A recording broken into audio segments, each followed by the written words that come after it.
don't want to do it. You haven't done it. Don't do it now. Tomorrow.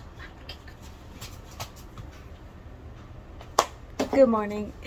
I don't really need new friends, so spend your time with me. Looking for someone who can play though, wanna hang with. It is currently Tuesday, and it is that time. It's a mid-year freak out. That means it's June, it's halfway through the year. If you've never heard of this book tag before, I'll include all the questions below. It'll also be on my blog post if you have trouble keeping up. I tend to talk fast, I try not to, but I do leave it in written form on my blog. So let's get into it. Question 1. Best book you've read so far in 2022. The best book I've read so far, and this goes for another question that is on there, Only a Monster by Vanessa Lynn. Fantastic book. It's got some time travel in it. It's got the concept of different types of monsters, which I thoroughly enjoyed. The hero of the story massacres this monster's family, and now they are becoming exactly what they were accused of being because their whole family got murdered. Fantastic. I absolutely love this story so much more than I thought I was going to. I knew I was going to like it. I didn't know I was going to love it this much. Book 2 is out next year, and I'm dying for it. The other book that was my favorite, and I was so on the fence about this book too because so many people were just like, it's kind of slow, it went on too long. Daughter of the Moon Goddess. One of my favorites. Believe there's a book 2 to it, and I can't wait for it. Anything by this author, I'm just going to read it because the way the story was told felt like a full span adventure. Like it had probably some moral to it. It's told through the ages. It was so good, and it's been like years of this girl's life. So there's that. I loved it because I felt had she split that up into multiple books, it would have been too much filler between plots. Like it goes through arcs in the book is what it feels like. Like each thing has its own end and then goes into the next one, and then it's the complete story. So like the same story, but like it just took years to complete, which I don't have a problem with at all. Question 2. The best sequel you've read in 2022. I put in 2021 in all these questions on my notes. I feel like 2021 didn't happen, so I keep doing that. Anyway, the best sequel I've read was Unravel the Dusk by Elizabeth Lim. I absolutely love the series. I read book 1 and book 2 back to back, so I did listen to an audiobook. The audiobook was fantastic. Highly recommend. If you don't want to spend money on audiobooks, which I get, they're expensive, definitely use Libby. Just connect it with your local library. It's completely free. Anyway, I love the whole series. It's a duology. I love the whole duology equally, and nothing was lacking in either books. Like the sequel's always kind of a letdown, if you ask me. This did not have that problem. New release that you haven't read yet but you want to. Gallant by V.E. Schwab. The only other V.E. Schwab book I've read is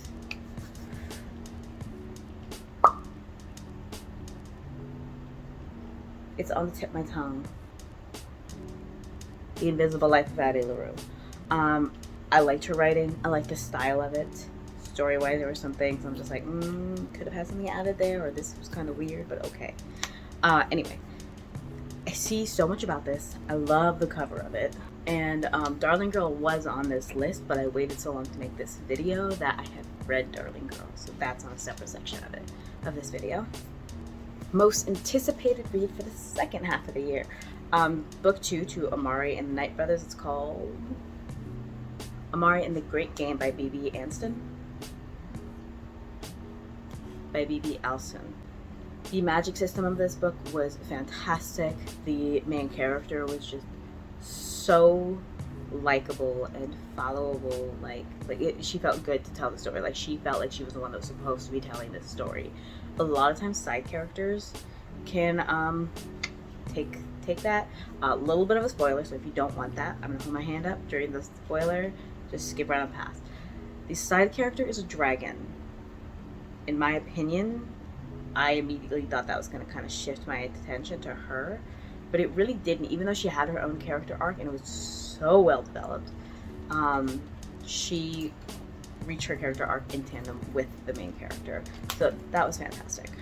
The other book I'm super excited for is A Venom So Dark and Sweet, which is the sequel to Magic Steeped in Poison. Beautiful covers, stunning covers. 100% the reason I picked up the book to begin with. I am staying for the story. The magic system is based in tea and like preparation and stuff like that, like ritual kind of thing. It was fantastic. Somebody be risking it all for some dude, but like that's pretty standard in those books. I think I just read too many of them. I didn't read this book this year, read it last year, but the first book was Once Upon a Broken Heart by Stephanie Garber, and the second book, The Ballad of Never After, is coming out this fall, maybe a little bit before fall. I did do the special edition cover on Owl Crate just because I love the first book so much. It had been so long since I fell in love with a story like that. Like, I wanted to live in this story. I wanted to pick up anything related to this story. So it's related to the Caraval series in that it happens kind of in the same verse of it, but it's not, you don't need to read one to get the other. So I will be reading the Caraval series, and I'm so excited for my special edition cover to come in. The biggest disappointment this year, Darling Girl. It was a Peter Pan retelling. It was one of the Book of the Month selections, and it was like a Peter Pan retelling, but like very dark, and I feel like it didn't properly warn. Maybe I just wasn't doing my due diligence and paying attention to it. But typically, if anything's like R-word, like grape, there's a trigger warning for it, or there's some type of warning that it's gonna get that dark. I didn't see any when I initially picked up the book. Maybe I just missed it. I can be spacey. It is a Peter Pan retelling, so I do tend to kind of jump into those. I'm going to go back and check and see if that was what happened. Maybe I just missed it. But yeah, that happens in the book, and Peter Pan's a total creep. Like, ew. And I don't have a problem with him being written as a creep. The last one I read that kind of had the same themes, but more young adult. This one's very much more adult, like new adult. The last one I read was called Darling, and it had really similar themes. I think it was done better. I think the villain, Peter Pan as a villain, and it was just done better. My personal opinion, but I was super excited to read it. But anything Peter Pan related, I am going to pick up and read, and as long as it's not smutty, it's just not my genre. Biggest surprise, Only a Monster. I said I knew I was going to like it. I did know I was going to like it, just because of the concept around it was absolutely enthralling. Between the main character Joan and the writing style of the book itself, the way it was chosen to be told, I loved it. And it wasn't a surprise because I just like, it was also, I believe it's a debut novel as well, and it was just so well done. It is one of the books that I'm purchasing to add to my shelves. Many of you already know I only buy books that I've read and I know I love, or like a book too that from an author I like very much follow. So like all of these, I've read all of these, I've read everything you see on my shelves I've read, unless it's like, again, from an author I already know, but typically I read those right off the back. Moving on. Favorite new author, debut or new to you? Su Lin Tan, who wrote Goddess of the Moon Daughter. I love the writing style. The way that the story was told, and I mean like the way it went from point A to point B to point C to Z, and the way the character was written, the wording choice. You ever like read a book and it's like you read a word and you're like, that's not it, or they have like a repeat word. Like I'm currently reading Tormented Tides by I'll put the cover here, and I love the concept. The concept is amazing, and overall the story is good, but like there's just like certain points in it where the word choice just feels off to me, and it does get in the way a little bit of my enjoyment of the story. But yeah, this book had none of those issues. It was just like it felt very episodic and like it could be a K-drama kind of thing, like that, like in a good way, not like the extra cheesy ones. But super recommend. Will be reading everything and anything by her. Writing was just so expansive and immersive and just like completely kept my attention the entire time. There was never a time in the book where I was just like, I'm bored, like where I found myself skimming. I loved it. A lot of people didn't find it as enthralling as I did, but to each their own. The second author, which is new to me technically, I think last year I read her first, but this year really like sealed in the deal, because she wrote XOXO, which is a story about a K-pop idol and just like a normal girl meeting, and they end up falling for each other. It's so cute. And then the other one is The Girl Who Fell Beneath the Sea. Both books, she had the same, and I say the same writing style in that like it didn't drastically change and I felt like I was reading a different author. Like I could feel it was by her. The books didn't feel like they were like everybody was the same character or anything like that, but like I could tell it was written by her in the best possible complimentary way. Question 8. This is probably a book talk sin of mine, or a book-ish sin of mine, but the next question is new fictional crush. I actually don't form crushes on like movie characters, book characters, people characters. I do believe I'm aerosexual.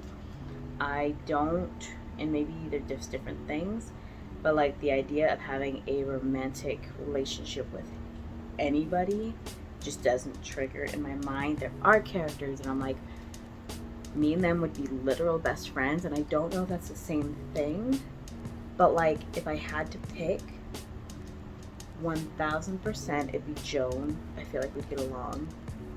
And if you're counting this right here, of course I would be friends with some children and keep the freaking scary clown away from them.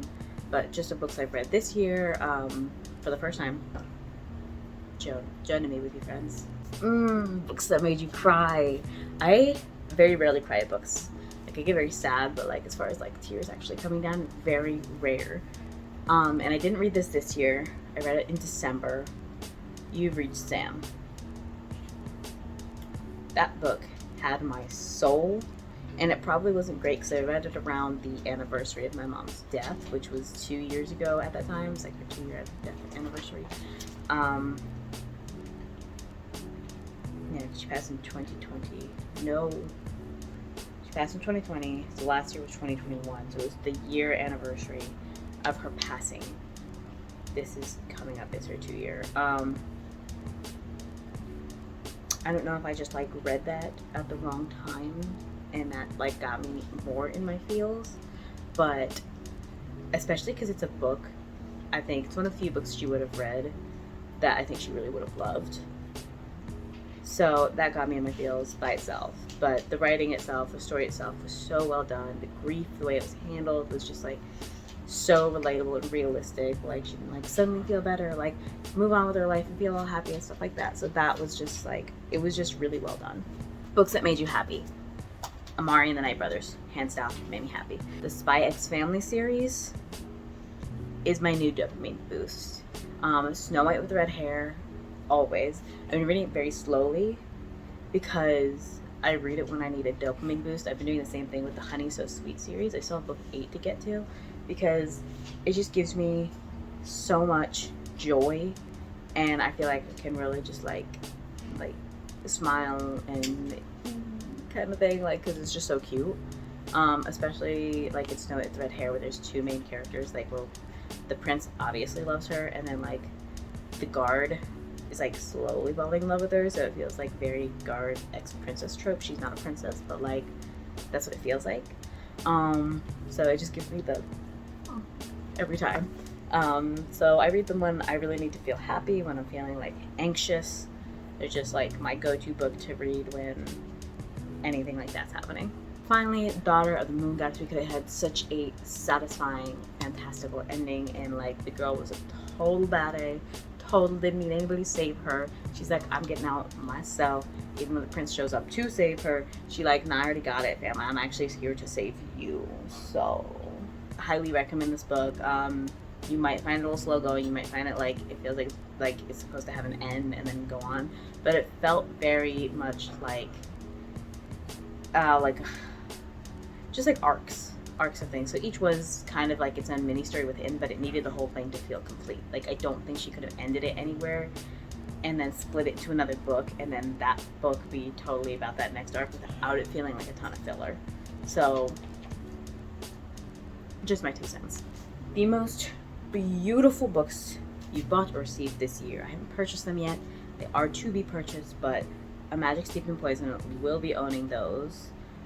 Daughter of the Moon Goddess, I love the cover of that. Both of those for sure, 1000%, are being added to my shelves this year. And then I just have a tendency to like manga, so like the Snow White with red hair, I just like, they're just nice covers. They feel very artistic. So though I will be getting the next volume of that as well. What books do you need to read by the end of the year? 1, The Lost Dreamer by Liz Huerta. I wanted to read that this month. I don't think I'm getting to it this month because I'm also working on like my own projects. I have another book coming out in the fall, so that's kind of taking up more of my time than I want it to. Like, that came off wrong. I enjoy working on it, but like there was reading I wanted to get done as well. So next book, I would like to finish the Spy X Family series, like the volumes that are available. And then I would also like to finish the My Little Monster manga series. That one's a little bit older. And I don't think it's older, it's not like red hair. Anyway, I would like to finish Honey So Sweet, but like I said, I am saving that final volume for like what I really need, because once I finish that volume, it's done.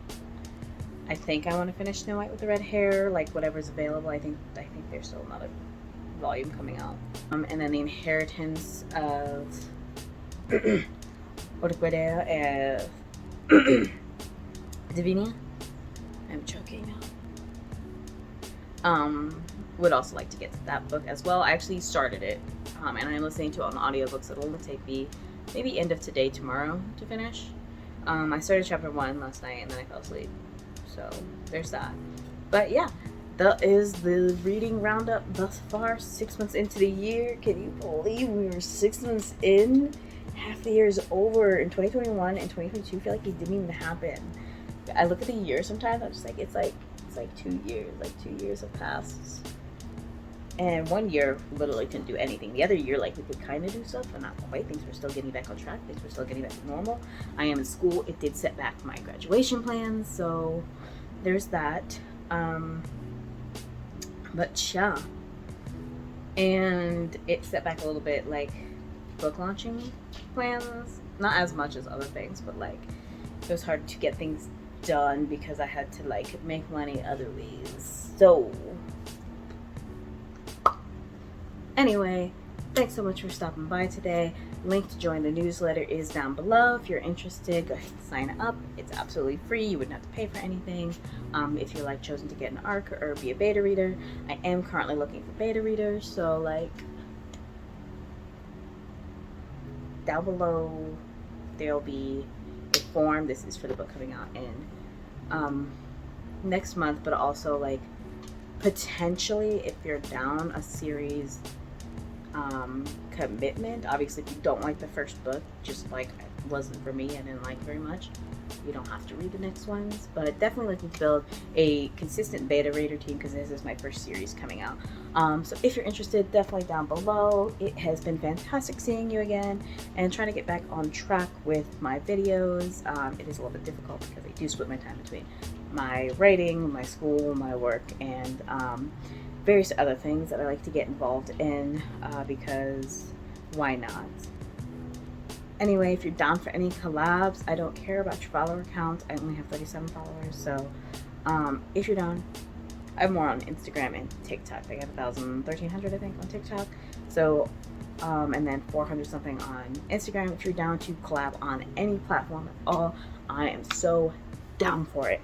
Definitely be seeing you next time and have a great day. I don't really need new friends, so spend your time with me. Looking for someone who can play though, wanna hang with me. I'm not really looking for a friend, so spend your time with me. Looking for someone not afraid of